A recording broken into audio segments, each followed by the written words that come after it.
Air India की मुसीबतें कम होने का नाम नहीं ले रही हैं। इस बार एयर इंडिया की मुसीबत बढ़ाई है सिक लीव पर गए कर्मचारियों ने।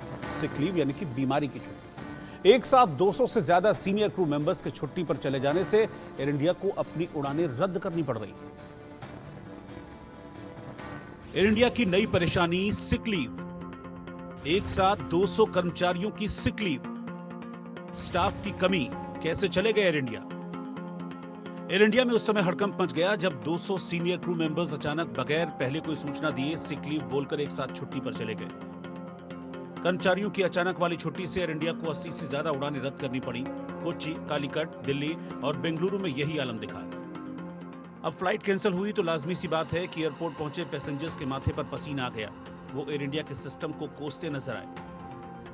Actually, this is very urgent. Since my husband was hospitalized in Muscat, for medical emergency actually I am going. So I explained my situation and then they gave me the ticket for tomorrow, very next day. Air India express की उड़ानें अचानक रद्द होने से प्रभावित हुए हजारों मुसाफिरों में जम्मू कश्मीर के पूर्व मुख्यमंत्री गुलाम नबी आजाद भी शामिल हैं। मैं भी एक दिन के लिए दिल्ली आया था जी, और कोई सोशल एंगेजमेंट थी घर में, तो सुबह जाना था।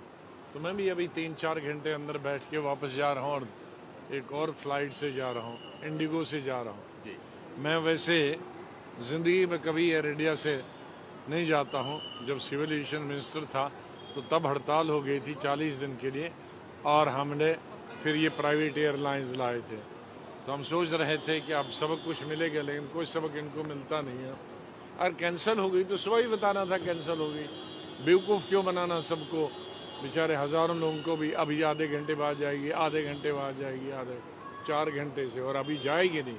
मुझे नहीं लगता ये जाएगी। इसको तो एयर इंडिया को बंद कर देना चाहिए दोबारा। जो ये मर्ज होने की बात हो रही है इंडियन एयर इंडिया और एयर इंडिया एक्सप्रेस को, दोनों को, उसको लेकर नाराज कोई फर्क नहीं पड़े। एयर इंडिया का कल्चर ही खराब है बुनियादी, इसका कुछ नहीं बनने वाला। यात्रियों की परेशानी को देखते हुए एयरलाइन ने पैसेंजर्स को सलाह दी है कि एयरपोर्ट आने से पहले अपनी फ्लाइट की जानकारी जरूर कर लें, क्योंकि केबिन क्रू की कमी के चलते फ्लाइट्स कैंसिल होने का सिलसिला जारी रह सकता है। बताया गया कि एयर इंडिया एक्सप्रेस के कर्मचारियों ने मैनेजमेंट को एक पत्र लिखकर अपनी मांगें और समस्याएं रखी।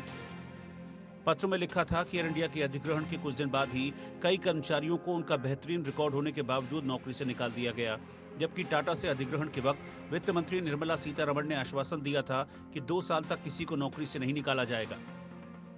टाटा कोड ऑफ कंडक्ट एक तरफा है। जब भी कोई डिपार्टमेंट या कर्मचारी अपनी तरफ से ये बात उठाना चाहता है तो उसे टाउन हॉल मीटिंग में चुप करा दिया जाता है। टाटा कोड ऑफ कंडक्ट में पारदर्शिता की कमी को लेकर भी कर्मचारी यूनियन ने अपनी चिंताएं रखी हैं। सैलरी, अनुभव और मेरिट के आधार पर कर्मचारियों के बीच असमानता का व्यवहार किया जाता है। एयर इंडिया एक्सप्रेस के कर्मचारियों का हायर रैंक के लिए इंटरव्यू क्लियर करने के बाद लोअर ग्रेड जॉब दी गई। बाहर से कम अनुभव पर लाए गए कर्मचारियों को हायर रैंक दी गई। एक तरह का भाई भतीजावाद है। एयर एशिया इंडिया के एम्प्लॉयज को जहां परमानेंट पेरोल पर रखा गया है, वहीं एयर इंडिया एक्सप्रेस के कर्मचारियों को कॉन्ट्रैक्ट पर रखा गया है। कर्मचारियों ने house rent allowance, travel allowance, महंगाई जैसे जरूरी भत्तों को लेकर भी शिकायत दर्ज की है। भारत देश के 3 बड़े एयरपोर्ट्स पर उस वक्त हड़कंप मच गया जब एक साथ एयर इंडिया एक्सप्रेस की 80 से ज़्यादा फ्लाइटें रद्द हो गई।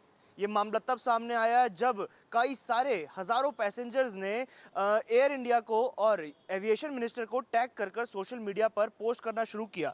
इससे लोग काफ़ी ज़्यादा नाराज़ दिखाई दिए। आपको बता दें कि टाटा समूह के स्वामित्व वाली low cost airlines air India express ने आज कई उड़ानें रद्द कर दी। एयर इंडिया एक्सप्रेस के 80 से अधिक उड़ानों को रद्द कर दिया गया है। जानकारी के मुताबिक एयरलाइंस के चालक दल के सदस्य बड़े पैमाने पर बीमारी का हवाला देकर छुट्टी पर चले गए हैं। इसी कारण ये उड़ानें रद्द कर दी गई हैं। कुछ दिनों पहले टाटा समूह की एक अन्य एयरलाइंस विस्तारा में भी ऐसे ही हालात बने थे। ऐसे में बड़ा सवाल है कि क्या टाटा समूह की एयरलाइंस कर्मचारी वाकई बीमार पड़ रहे हैं या उनमें असंतोष बढ़ रहा है?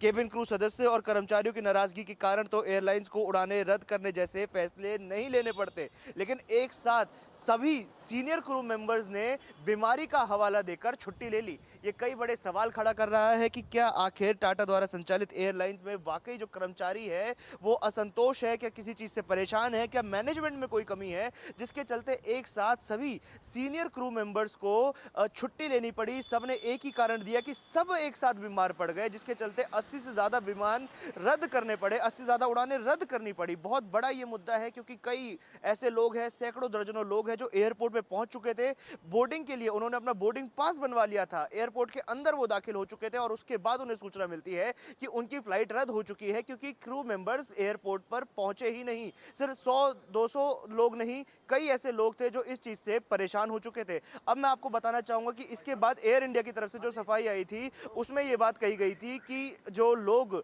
परेशान हो रहे हैं उनको रिफंड दे दिया जाएगा या किसी और एयरलाइंस में उनको लिए व्यवस्था करा दी जाएगी। लेकिन अब बड़ा सवाल